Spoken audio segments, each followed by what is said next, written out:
AM 1400 KVFD, the voice of Fort Dodge. I'm Michael Devine. This is a Divine Intervention. We are going to tell the truth, make it matter, and never be boring. We are pleased to welcome back to the program after a long hiatus, Robert Young Pelton. How are you, sir? I'm doing great. Now, Robert Young Pelton, you've heard him on this program before. It's been a while, but he is an author, a journalist. He has written a book, I don't know why I'm trying to give your biography, Robert Young. Please, you do it yourself. You're better at it than I am.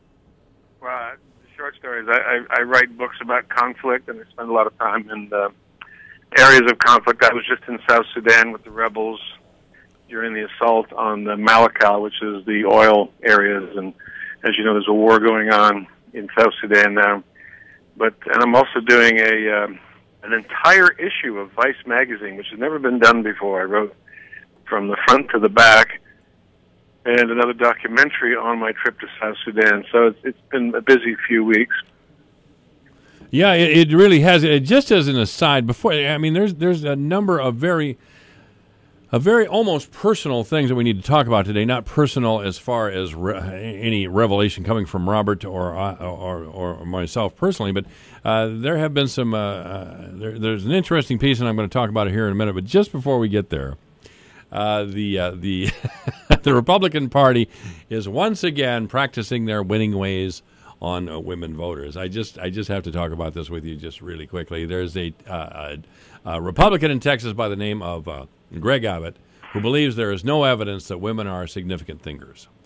No evidence that women are significant thinkers. Do you love this guy?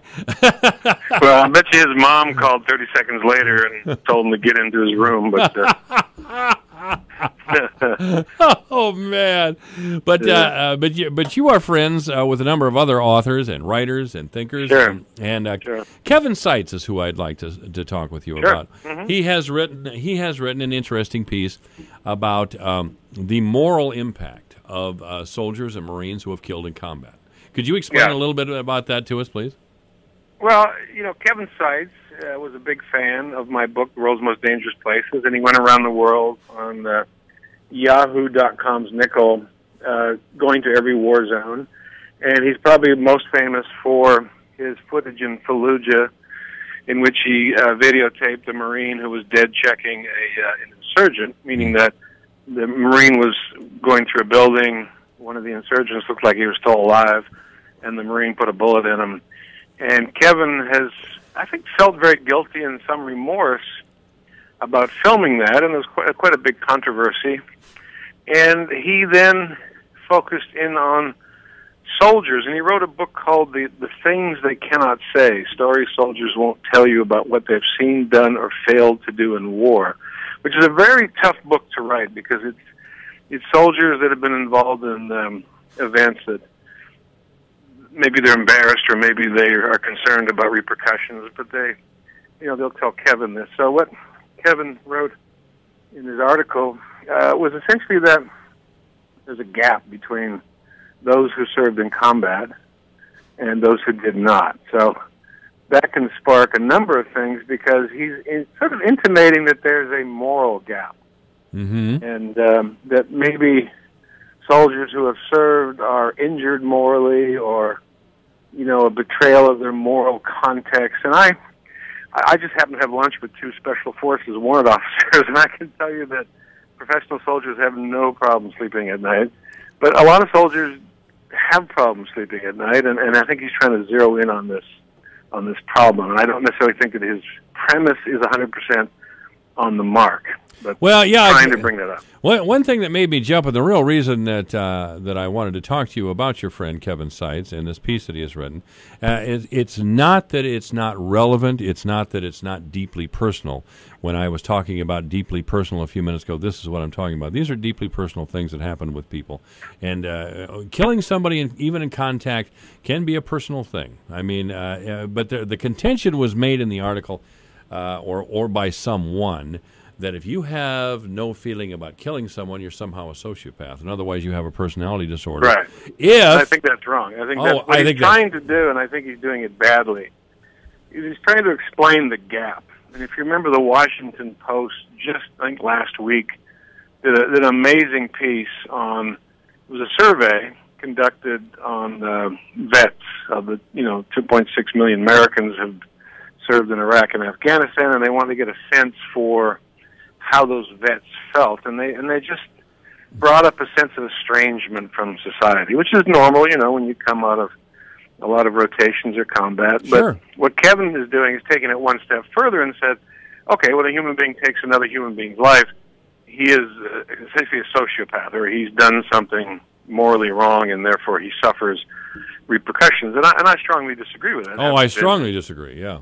Yeah, and having been in 24 wars and watched plenty of people get killed, it is not true that a soldier carries a moral burden in the conduct of his duty if his duty is conducted the way it should be conducted, and that is to defend people, to prevent violence, et cetera, et cetera.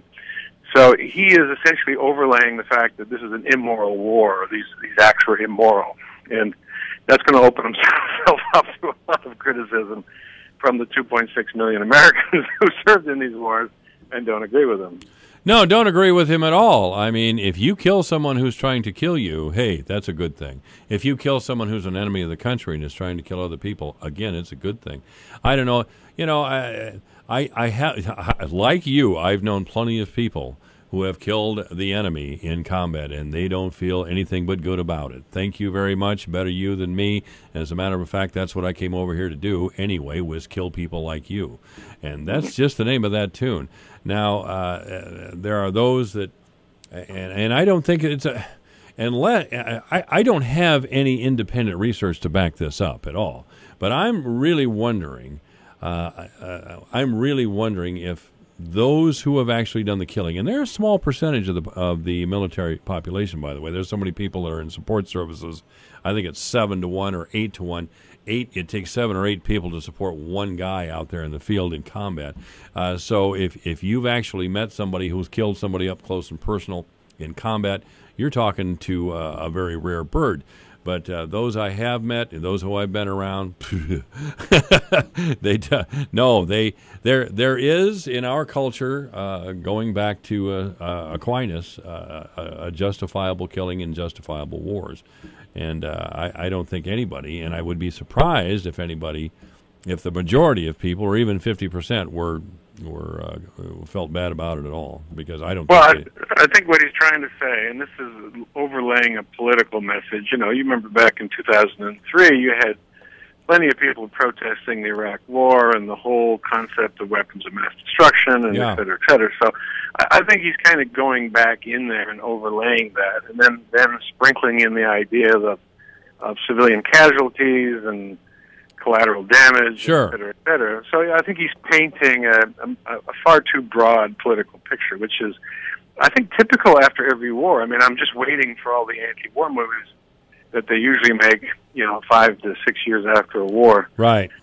So, I mean, he's fishing there, and I think the Washington Post series is far more enlightening because it's an actual poll of veterans. It's not an opinion. It's asking veterans how they feel, and yes, there is an estrangement, but I don't think there's a huge moral dilemma. There's a sense of like maybe being distant and not feeling comfortable or whatever, but it's not the same message that Kevin's saying. People get weird if they think you've been in combat, I can tell you. People get very strange. They like to come up and talk with you like if they're in on something with you. Or, it's just, it's very strange, People get very weird about it. It's like, but you got to remember that we have a film culture and a video game culture, and maybe even a literary and cartoon culture that has killing as the entire fabric of entertainment.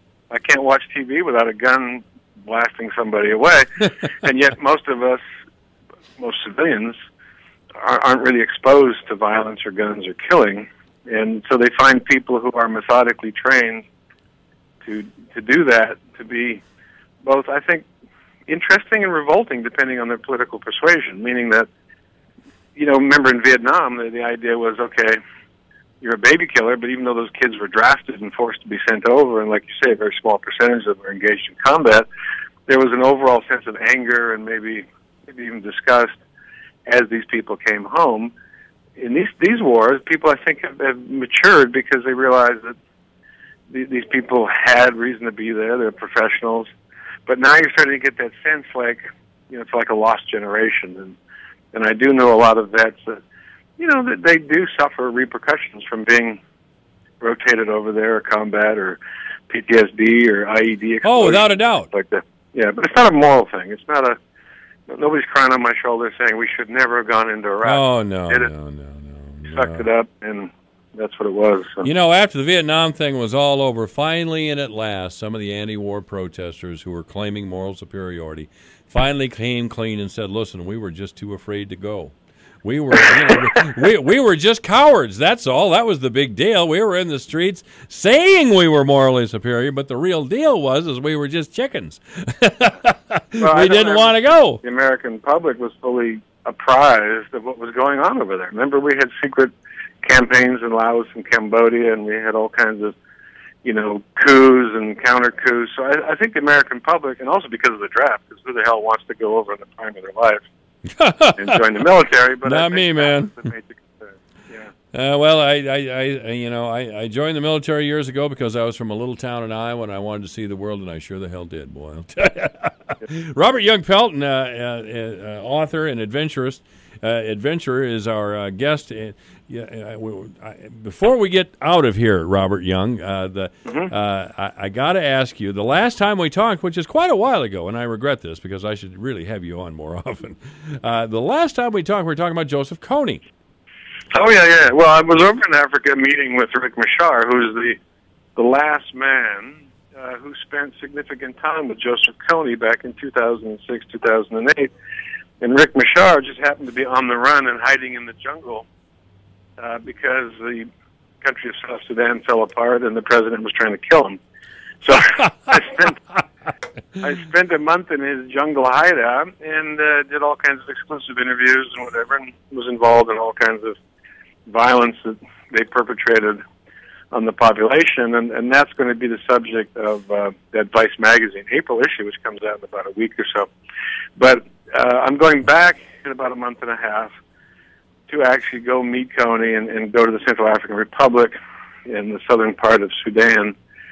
And these things are done very cautiously because it's a huge area and you don't want to waste a lot of time. So, I meet with people who are relevant to help me find them. And it's very expensive and very difficult to get around there. I spent $17,200 to charter a plane, and another $20,000 just on boats and cars, and gasoline is $20 a gallon. Whoa! So, yeah, it's expensive. And but Kony's people were in Nairobi, which is good, and the dynamics are changing there dramatically because obviously the Central African Republic fell apart, South Sudan fell apart, Congo's always fallen apart.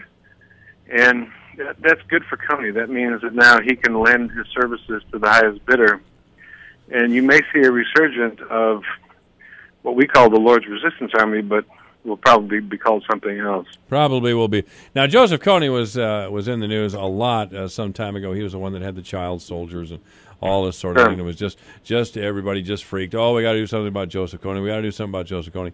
Well, it's all this time later, and nobody's doing anything about Joseph Kony. That means that he has a lot of support wherever he is. And of course, it's hard for the Western mind. It's hard for Americans. It's hard for Europeans living in cities, living in towns, to even understand at all, even in the slightest, the thinking of somebody like Joseph Kony, his allies, those who are opposed to Joseph Kony. This is a tribal thing, and we don't get it. We don't understand. Kony may or may not be a real bad guy. By our standards, he is. Child soldiers, I think from our perspective, sucks. I mean, it's just a terrible thing.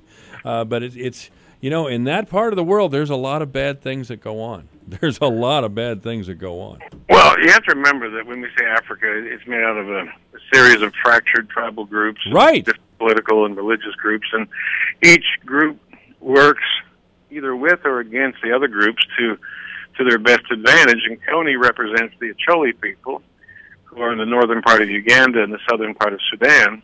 And Uganda, which used to be the good guys, is in the southern part of South Sudan, started dropping cluster bombs on civilians in South Sudan, so they became the bad guys, which then Kony's people became the good guys. So you need a little ticket to write down who's winning, who's losing, who's bad, who's good. But like you say, it's very fractious, and the tactics of Joseph Kony are not really that much different than any military or militia group in that region, and that children, once they're orphaned, tend to join these groups because that's how you survive.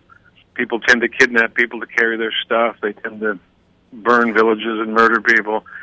So Kony isn't unique or even that powerful anymore. He just happens to be what we've been focused on since 2012.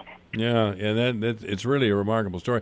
And I talk about Kony against the backdrop that it's been 20 years since the Rwanda thing, that 800,000 people slaughtered in a tribal disagreement, essentially.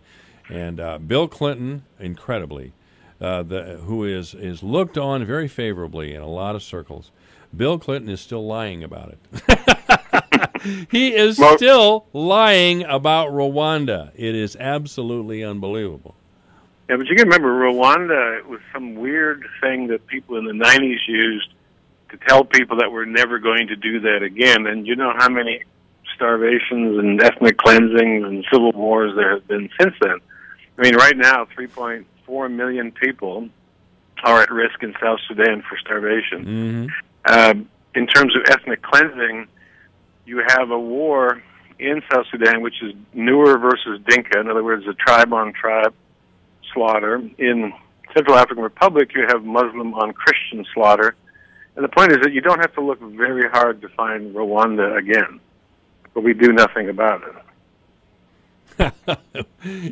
And right now, 150,000 people are being slaughtered by Syrians, Assad, and right. This was after a number of red lines by the noble one, and the situation in Syria is probably no better than the situation in Rwanda. And as you just mentioned, that was the bright red line that we were never going to cross again.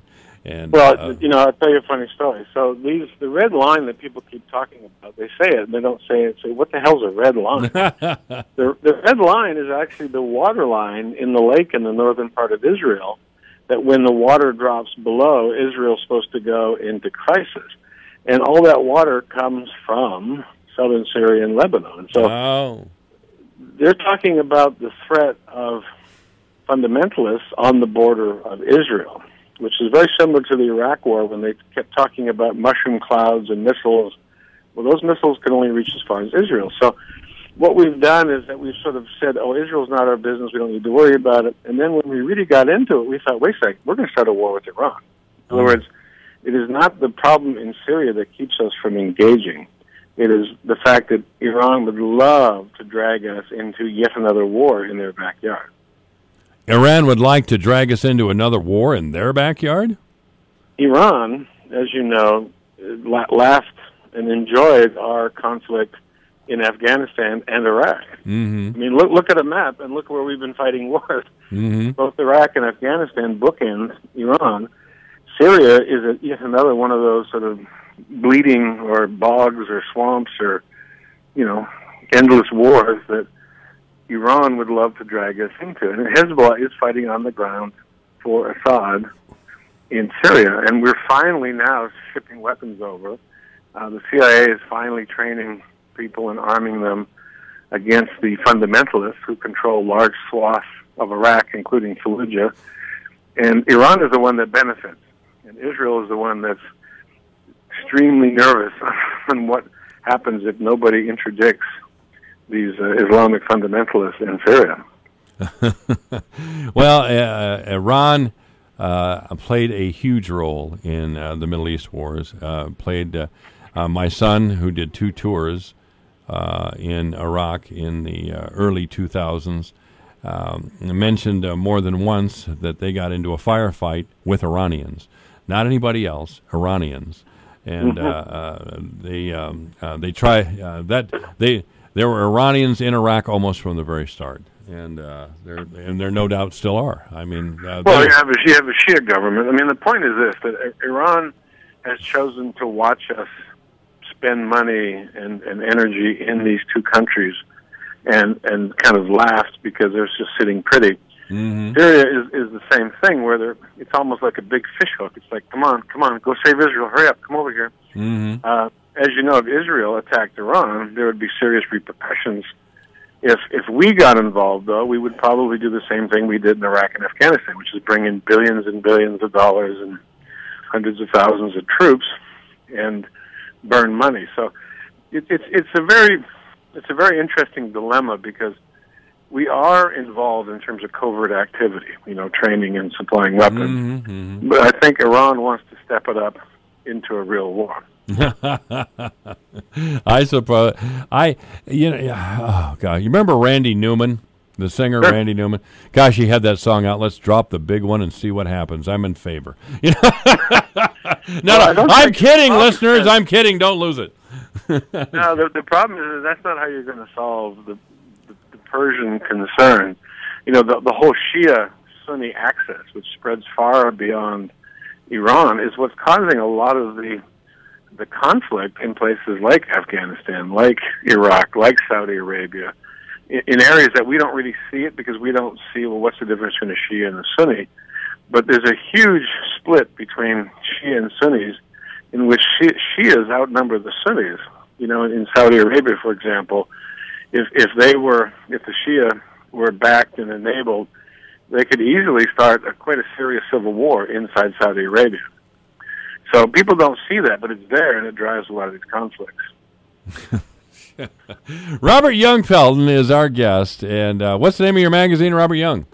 The next one's going to be Vice Magazine. V-I-C. You can see it on the internet, vice.com, and you'll read that whole issue on South Sudan called Saving South Sudan, which is out in a couple of weeks. Mm-hmm.